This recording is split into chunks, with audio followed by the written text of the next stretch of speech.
Okay, बहुत अच्छी बात है। मतलब आप इंजीनियर हैं, मार्केटिंग गुरु हैं और आपके भीतर एक साहित्यकार भी छुपा हुआ है। जी, ऐसा कह सकते हैं। तो आप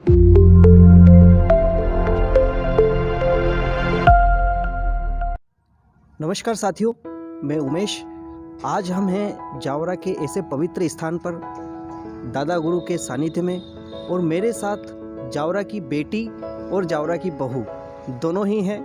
दोनों एक ही रूप में समाये हुए हैं, सुहानी चत्तर। जी हाँ, आइए हम उनसे कुछ संवाद करते हैं, मार्गदर्शन लेते हैं और कुछ मोटिवेशनल ऐसी बातें जानते हैं जो हम सभी के लिए प्रेरणा देने वाली हो। सुहानी जी, सबसे पहले आपको जय जिनेंद्र, नमस्कार। जय जिनेंद्र। तो आप जावरा की बेटी भी हैं और बहू भी बन चुकी है, इसलिए आपके बारे में ज़्यादा कुछ बताना मेरे लिए ठीक नहीं होगा। आप स्वयं बताएं कि आपका जो प्रारंभिक जीवन रहा, आपकी जो एजुकेशन रही, बेसिक जो लाइफ रही, वो कैसे स्टार्ट हुई। जावरा में आप कहाँ रहते थे, कौन से स्कूल में पढ़े, बताइए हमको। ओके, सो शादी के पहले की बात बताती हूँ। सुहानी आचलिया नाम था मेरा। संजय जी आचलिया की लड़की हूँ, बजाज खाने में रहते हैं। और अभी जहाँ शादी हुई है वो अजीत जी चत्तर की बहू हूँ जी। मेरा स्कूलिंग सेंट पीटर से स्टार्ट हुआ है। मैंने 12th तक सेंट पीटर स्कूल से अपनी स्कूलिंग की है। उसके बाद मैंने इंदौर में अपना एजुकेशन किया है। सॉफ्टवेयर इंजीनियर हूँ मैं। एक्रोपोलिस कॉलेज से मैंने आईटी में इंजीनियरिंग की है। उसके बाद फिर 1 साल मैंने जॉब की इंदौर में, और उसके बाद मैंने एमबीए करा है इंदौर से, एचआर और मार्केटिंग में। फिर देन वर्क फ्रॉम होम किया है मैंने आईटी से रिलेटेड ही कंपनीज़ में। एंड देन मैं फिर घर आ गई थी। फिर उसके बाद धीरे धीरे राइटिंग में इंटरेस्ट आने लग गया, और इंदौर से ही मैंने लिखना स्टार्ट किया था। मेरी एक फ्रेंड है निहारिका, उसने मुझे मोटिवेट किया था कि आपके पास अगर टाइम है तो आप उसको यूटिलाइज़ करें, ऐसे ही ओके, यानी आप इंजीनियर भी हैं, मार्केटिंग गुरु भी हैं और कवि भी बन गई। तो ये जो आपका एजुकेशन के बाद का जो सफ़र रहा, आप जावरा आ गई, और शादी से पहले का जो सफ़र रहा, उसमें आपने क्या क्या किया वो बताइए हमको। मेन ऐसा कह सकते हैं कि इंदौर और इंदौर से आने के बाद ही लाइफ चेंज हुई है। जो भी सीखने को मिला है या जितने भी अचीवमेंट्स अचीव किए हैं, जो कुछ भी, वो इंदौर के एंड में जब मैं इंदौर से आने वाली थी उस टाइम से ही स्टार्ट किया था मैंने राइटिंग। धीरे धीरे वो एक पैशन बन गया। ऐसा सोचा नहीं था कि मैं मतलब पोएम्स लिखूंगी या न्यूज़पेपर्स मैगजीन्स में मेरी पोएम्स पब्लिश होगी। नॉर्मल सिर्फ एक टाइम यूटिलाइज़ करना था, टाइम वेस्ट नहीं करना था, इसलिए मैंने लिखना स्टार्ट किया था। एक क्रिएटिविटी की आपने? हाँ, एक नॉर्मल एक क्रिएटिविटी के, ठीक है, कोई भी टॉपिक आता था तो उस टॉपिक पे 1 पेज 2 पेज नॉर्मल लिख लेती थी। मुझे मतलब ऐसा एक फ्लो बन जाता था, ज़्यादा टाइम नहीं लगता था लिखने में। तो वो धीरे धीरे पहले मैं इंग्लिश में लिखती थी, फिर धीरे धीरे वापस हिंदी में स्टार्ट किया। मुझे किसी ने गाइड किया कि हिंदी न्यूज़पेपर्स इधर ज़्यादा चलते हैं तो आप हिंदी में लिखें। तो हिंदी में लिखने के बाद ही और स्कोप बढ़ गया। लाइक नई दुनिया में पब्लिश हुए हैं। इंदौर के जो न्यूज़पेपर्स हैं वहाँ पे, भोपाल के न्यूज़पेपर्स में आर्टिकल्स पब्लिश हुए हैं, पोएम्स अब पब्लिश होती है। बहुत सारी मैगज़ीन्स है, और गूगल पर भी मेरे कुछ आर्टिकल्स वगैरह वो वहाँ पर भी पब्लिश हुए हैं। तो किस थीम पे आपके ज़्यादा आर्टिकल्स होते हैं, या आपकी जो राइटिंग वर्क्स है उसमें ज़्यादातर आप किसको फोकस करते हैं? मोटिवेशंस भी रहती है उसमें। मतलब ऐसा कह सकते हैं कि लाइफ से रिलेटेड जो टॉपिक्स है ना डेली बेसिस पे, वो ऐसे करंट न्यूज़ तो नहीं है। लाइक एक राहगीर की कहानी, कुछ टॉपिक्स में बता रही हूँ। दिल की धड़कन बेटियाँ, मतलब जिनमें कुछ इमोशन हो, इमोशंस। हाँ, मतलब ऐसा कह सकते हैं कि इमोशंस टच हो जाते हैं मेरी पोएम्स में। पत्र है, एक टाइटल है। चंद्रमा है, उस पे लिखा है।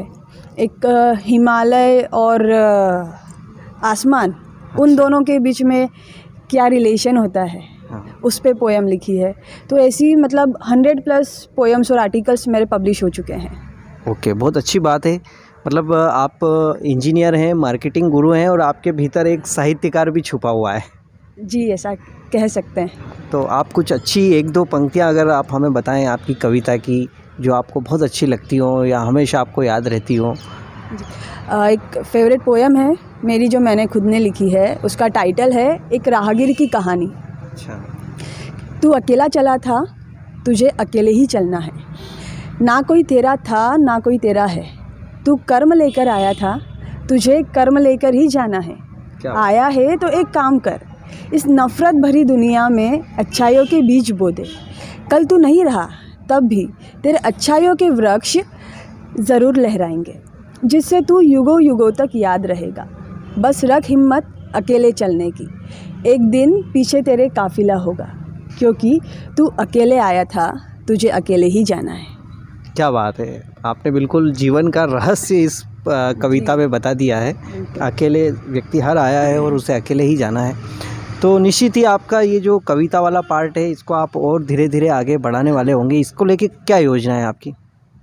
फ़िलहाल तो एक बुक लिख रही हूँ। अच्छा। हाँ, ऑलमोस्ट कंप्लीट हो गई है और बहुत जल्दी पब्लिश होने वाली है।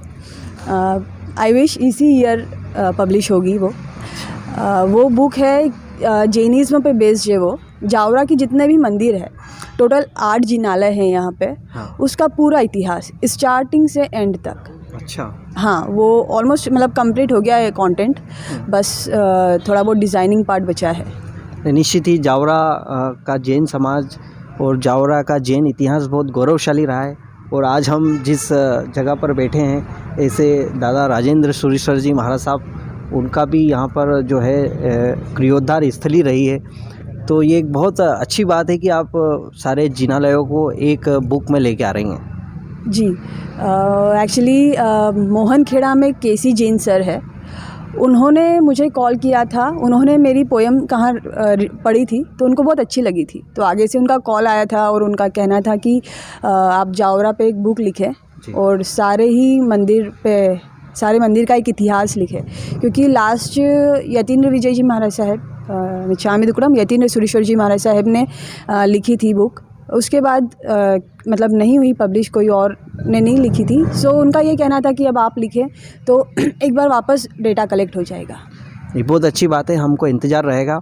अब हम आपका जो मॉडर्न जो थिंकिंग है, जो आप आधुनिक जीवन में कंप्यूटर की स्टूडेंट रही हैं और MBA भी किया है आपने, तो क्या सोचती हैं आगे आप बिज़नेस और प्रोफेशनल लाइफ के बारे में आप क्या सोचती हैं? ऑब्वियस मुझको बिज़नेस करना अच्छा लगता है, बिकॉज़ फैमिली बैकग्राउंड भी वही रहा है। जी। पियर या ससुराल की बात करें, इसमें कैसा लगता है आपको कि जिस शहर में आप बेटी रहीं उसी में बहू आप हैं? हाँ, कभी सोचा नहीं था कि जावरा की बेटी जावरा की बहू बन जाएगी। हाँ। बट बोलते ना कि योग के बिना कुछ भी संभव नहीं है। नहीं, बहुत अच्छा। आपका पीहर भी बहुत प्रतिष्ठित परिवार है और ससुराल भी बहुत प्रतिष्ठित परिवार है, तो ये एक गौरव की बात होती है और भाग्य से ये सब कुछ होता है। हाँ, राइट। क्योंकि कभी ऐसा सोचा नहीं था कि जावरा में ही शादी होगी। ऑब्वियस मतलब ऐसा है कि यही रहता है कि हाँ कहीं बाहर ही होगी, क्योंकि जहाँ हम रहते हैं वहाँ का सोचने में आता नहीं है। सही है। तो पर अच्छा है जो भी है। अच्छा, आप समाज सेवा में भी बहुत सक्रिय रही हैं, चाहे वो जैन धर्म की बात करें या आदर्श जीव दया की, या उसके बारे में भी हमको थोड़ा बताइए आप। मेरा जो पीयर फैमिली है, मैंने बचपन से ही देखा है।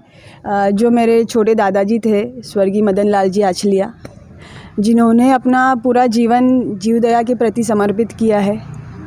आखिरी सांस तक उन्होंने जीव दया के लिए ही जिया है।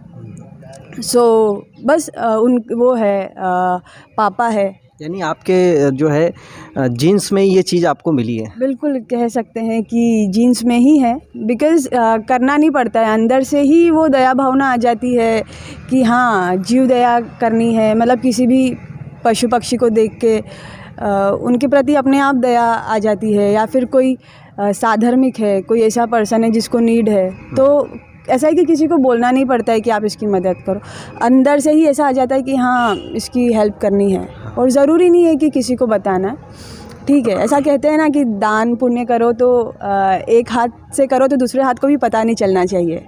तो बस मेरे को भी वही चीज़ अच्छी लगती है कि हो गया और भूल जाओ उस चीज़ को। बहुत अच्छी सोच है आपकी।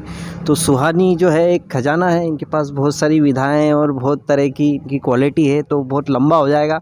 और कोई ऐसी बात जो आप बोलना चाहते हो या आपको लगता है कि ये समाज में या आपकी जो एज वाली बहुएं हैं, लड़कियां हैं, उनके लिए आप कुछ कहना चाहती हो तो बताइए हम। मतलब मेरा ये मानना है, जो मेरे प्रिंसिपल्स है कि एक गाड़ी के 4 व्हील्स होते हैं, चारों का बैलेंस हो तो ही वो कार प्रॉपर ड्राइव कर सकते हैं। ऐसे ही हमारी लाइफ में भी 4 व्हील्स होते हैं, एक फैमिली, एक अपना करियर, एक सोशल वर्क और एक अपना पर्सनल, जो स्पिरिचुअलिटी उसको बोल सकते हैं, वो उसमें आती है। तो अगर हम इन चारों को बैलेंस करके चलें तो शायद लाइफ बहुत अच्छी हो सकती है। तो मेरा इन चारों पे फोकस होता है कि मैं चारों को बैलेंस करके चलूँ। तो इसलिए ही वो चारों फील्ड में ही कहीं ना कहीं अपना योगदान, मतलब एक योगदान टाइप रहता है। चाहे वो फैमिली है, वो भी मेरे लिए बहुत मायने रखती है। करियर हुआ तो उसको भी मैं टाइम देती हूँ। उसके अलावा सोशल वर्क, वो भी अच्छा लगता है। और एक खुद का पर्सनल, वो चीज़ तो है ही। तो इन चारों को अगर हम बैलेंस करके चलेंगे तो लाइफ बहुत अच्छे से मेंटेन होगी और आगे का गोल भी आपको समझ में आएगा कि आपको लाइफ में करना क्या है, क्योंकि चारों ही चीज़ें मायने रखती है। जितना अगर आपका करियर है, जो लोग बाहर जा रहे हैं ठीक है, बट फैमिली भी इम्पॉर्टेंट है। सो यस, मेरे लिए चारों चीज़ें मायने रखती है। तो शायद इसलिए ही उन्होंने, ऊपर वाले ने जावरा में ही रखा। जी बहुत अच्छा है।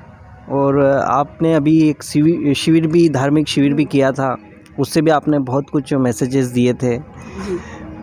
अच्छा सुहानी जी, आप जो ये कविताएं या जो भी आप राइटिंग वर्क करते हैं, तो ये आइडियाज़ कहाँ से आते हैं, ये जो थॉट्स हैं ये कैसे आते हैं, उसके बारे में बताइए हम। एक्चुअली ये थॉट्स तब आते हैं जब मैं अकेले में बैठती हूँ। मतलब मुझे अच्छा लगता है खुद के साथ बैठना, बुक्स रीड करना, नॉर्मल यूट्यूब पे वीडियोस वगैरह देखना। तो मैं जब भी अगर खुद के साथ हूँ तो थॉट्स अपने आप क्रिएट हो जाते हैं। यानी कोई ऐसी वाइब्रेशंस होती है जो उतरती है और वो वर्ड्स के थ्रू बाहर आती है। हाँ, ऐसा कह सकते हैं कि अगर मैं यहाँ बैठी हूँ और ओके कुछ चीज़ अगर नोटिस कर रही हूँ तो अपने आप थॉट्स आ जाएंगे, लाइनें आ जाएगी। ऐसा मतलब ऐसा ही कुछ कॉपी पेस्ट नहीं होता है मेरी पोएम्स में। हर एक वर्ड मेरा ही होता है स्टार्ट टू एंड। तो ऐसा भी, और ये भी है कि मैं खुद को फोर्स नहीं करती हूँ कि ये लिखना ही है। मतलब अगर हम फोर्स करते हैं ना तो वो वर्ड्स उस फीलिंग्स के साथ नहीं आते हैं। इसलिए एक फ्री माइंड कि हाँ ओके ये टॉपिक है, अब इस पे लिखना है, बस ये है, तो वो अपने आप थॉट्स आते हैं ऐसा। तो निश्चित ही एक साहित्य जो है ऐसा ही जगत है कि वहाँ पे सब कुछ अपने आप होता है जी। अगर माइंड शांत, मतलब मन आपका शांत हो तो थॉट्स इजीली आ जाते हैं। तो मन कैसे शांत होता है उसके बारे में बताइए। चीज़ों को आप है ना, जो हो रही है वैसे उसको एक्सेप्ट कर लो। मतलब ऐसा नहीं है कि हर चीज़ एक्सेप्ट कर लो, भले ऐसा है कि ठीक है आप चीज़ों को इतना ज़्यादा भी नहीं कि यार ये तो मेरे ही अकॉर्डिंग होनी चाहिए। तो जहाँ पे अगर हम ऐसा हो जाता है कि नहीं ये तो मेरे ही अकॉर्डिंग होनी चाहिए और वो चीज़ आपके अकॉर्डिंग नहीं होती है तो माइंड डिस्टर्ब होता है। और जहाँ आपने फ्री छोड़ दिया खुद को कि ठीक है, मतलब अगर आप चीज़ों में घुल मिल गए और एडजस्ट हो गए तो बहुत ईजीली लाइफ फ्लो हो जाएगी। तो मैं इतना ज़्यादा स्ट्रेस या लोड नहीं लेती हूँ। चीज़ें जो हो रही है ना उसमें घुल जाती हूँ तो वो अपने आप फ्लो हो जाती है, तो माइंड पीसफुल रहता है ऐसा। नहीं, बहुत अच्छा मंत्र दिया आपने। और काफ़ी समुद्र है, सागर है आपके पास खजाना है। तो हम आगे भी आपसे बातचीत करते रहेंगे। और आज जो आपने हमको समय दिया उसके लिए बहुत बहुत धन्यवाद आप। Thank you.